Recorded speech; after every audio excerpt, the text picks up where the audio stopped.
Өткүрбек Рахманов, Камчыбек Ташиев 3 күндөн бери Тажикстанда сүйлөшүүлөр оор жүрүп жатат. Чек ара маселесин чечүү үчүн Тажикстанга кеткен улуттук коопсуздук боюнча мамлекеттик комитетинин төрагасы Камчыбек Ташиев менен коңшу өлкөнүн ортосундагы сүйлөшүү оор жүрүп жатат. Бул тууралуу регион телеканалынын башчысы Өткүрбек Рахманов билдирди. Кыргыз Республикасынын УКМК төрагасы генерал-лейтенант Камчыбек Ташиев кыргыз-тажик чек аралары боюнча Тажикстан мамлекетиндеги сүйлөшүүлөрдү 3 күндөн бери уланууда. Бизге жеткен маалыматтар боюнча сүйлөшүүлөр оор жүрүүдө.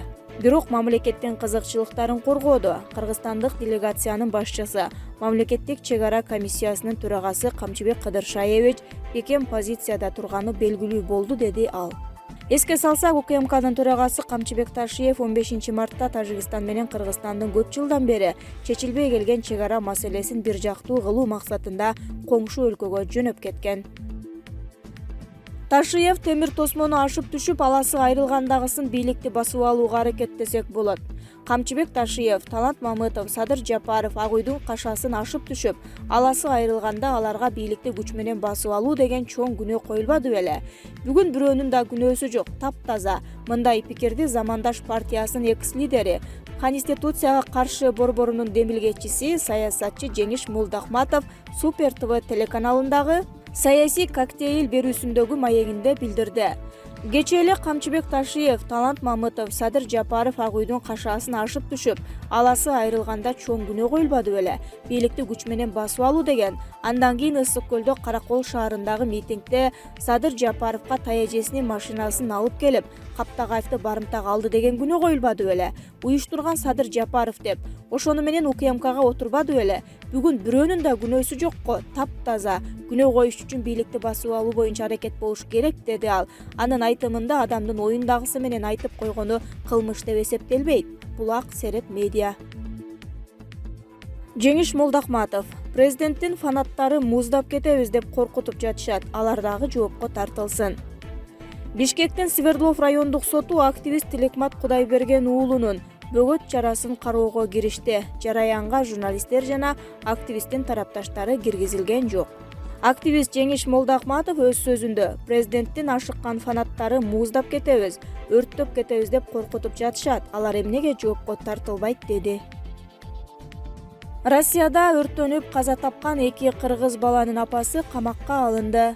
Сургут шаарында өрттөн каза болгон балдардын апасына кылмыш иши козголду. Бул тууралуу орусиялык басылмалар жазышууда.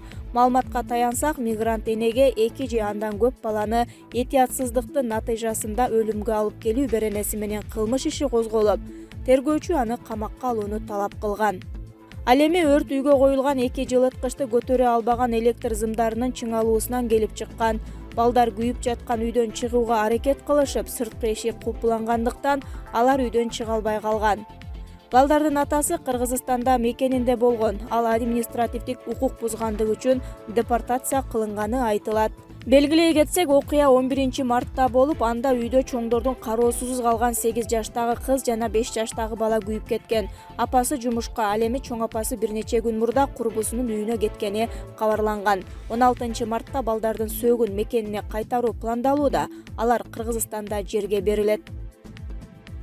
Өзбекстан Кыргызстанга 1000 тонна буудай берет. Көрсөтүлүүчү жардамдын тизмеси. Өзбекстан Кыргызстанга мөмө жемиштин 10 000 көчөтүн, 1000 тонна күздүк буудай жана 500 тонна султан сортундагы пахта үрөөнүн берет.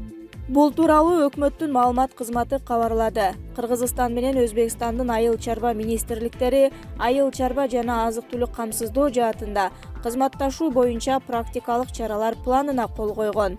Аталган документке кол коюу президент Садыр Жапаровдун 2021 жылдын 11-12 мартындагы Өзбекстанга жасаган мамлекеттик сапарынын алкагында ишке ашты.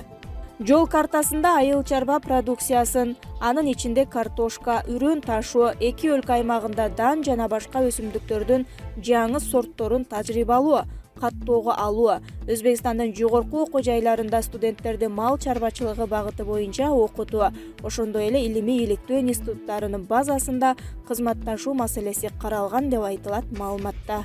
Андан тышкары тараптар аянты 1000 чарчы метр келген күнөскана куруу, эт жана мал экспорттоо, этти иштетүүчү биргелешкен ишканаларга инвестиция тартуу мүмкүндүгүн талкуулаган.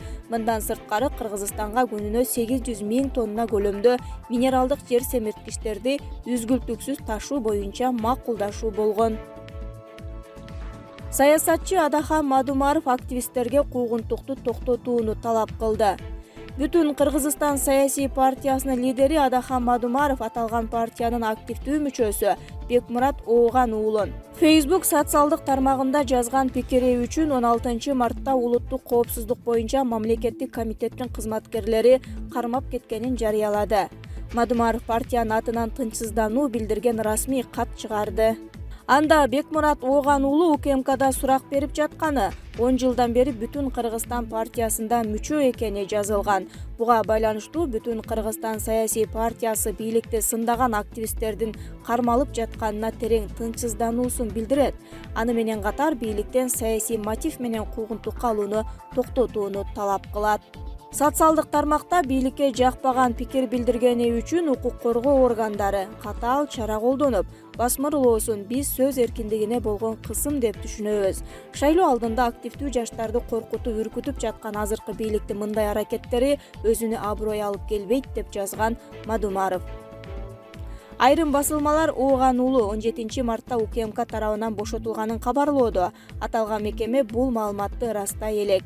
Активист Бекмурат Ооган уулу 1990 жылы Аксы районунда туулган. 2010 жылдан бери Бүтүн Кыргызстан партиясына мүчө. Буга чейин 16 мартта Бишкек шаардык ички иштер башкармалыгы активист Телекмат Кудайбергеновду социалдык тармактарга жазган билдирүүлөрүндө бийликти күч менен басып алуу жана массалык башаламандыкка чакыруу белгилери бар деген шек менен кармаган.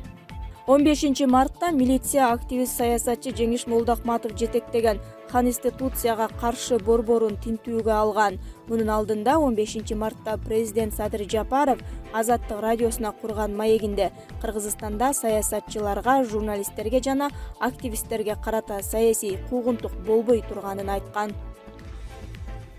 Кечирим сурайм, Айсулуу Тыныбекова кайрылуу жасады. Дүйнө чемпиону Айсулуу Тыныбекова убактылуу соц тармактарын иштетүүнү токтотконун өзү социалдык баракчасына жазып чыкты. Урматтуу достор, амансыздарбы? Менде болсо баары жакшы. Бул жыл мен үчүн абдан маанилүү. Себеби алдыда Токиодо өтө турчу Олимп оюндары улам барган сайын жакындап келе жатат. Машыгуу процесстери улам күчөп, жоопкерчилик артып жатат. Бизге талап катуу, тартип биринчи орунда. Мындан улам социалдык тармактардан алысыраак болууга туура келип жатат. Азыр убактымды машыгууларга арнасам туура болот деп эсептейм. Менин чечимимди колдойсуздар деп ойлойм. Ушул себептен дос, туугандардан келип түшкөн каттарга, чакырууларга жооп бербесем кечирим сурайм. Убактылуу аккаунттарымды токтото турам. Элибизде тынчтык болсун. Рахмат деп жазды ал. Мурас Ордо конушунда мууздалган окуучунун денеси табылды. Бишкек шаарынын чет жакасында Мурас Ордо конушунда 5-класстын окуучусу өлтүрүлдү. Бул тууралуу шаар тургундары жергиликтүү басылмалардын бирине кабарлашты. Алардын айтымында учурда коңшулары укук коргоо кызматкерлери менен биргеликте дайынсыз болуп жаткан агасын издеп жатышат. Бүгүн эртең менен баланын ата-энеси жумушка кетишкен. Түшкү тамактануу маалында энеси үйүнө кайтып келип, уулунун мууздалган денесин тапты. Азыр 10-класста окуган уулу агасын издеп жатышат. Ал үйдө жок экен, дешти кошуналары. Булак Вести KG